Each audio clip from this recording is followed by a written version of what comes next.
কত তো একটা মনে পড়ছে নাকি কইলে তা একবার বিয়া বাইত গেছিলাম। কি বাইত রে?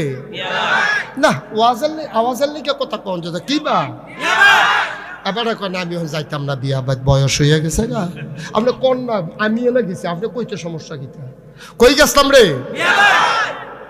হ্যাঁ আমি আরো ফোলা পাই লেখাপড়া করি।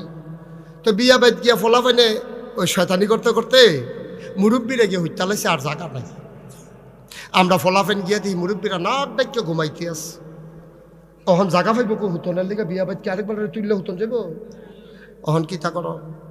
ফলাফেনে কয় তোর বুদ্ধি বালা, তুই এ বুদ্ধি কর। তা আমি বললাম একটা বুদ্ধি আছে, তোরা কামো লাগাই কি ফালবে? কয় কি বুদ্ধি? আমি কই আজান দে। একজনে জুড়ে আজান দে।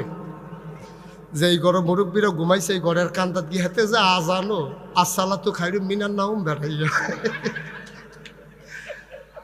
আজান খিসনের লগে লগে মুরব্বীরা সব উঠটা মেসোয়াক টেসোয়াক লইয়া উঁচু করতে যাইতে আছে। পেশাব টেসাব করে কই কি তারা আন্দার এন্দার লাগি গড়ির চাইয়া দেখে 3:30 বাজে। আমি কই তারা যখন উঠটা গেছে বইয়ের সুখী তো হুইটটা নাক ডাক্কা ঘুম দেওয়া মুরব্বীর আইয়া দেখে আমরা ঘুমাইতেছি, তারা বইয়া বইয়া ওজিফা পড়তে আছে।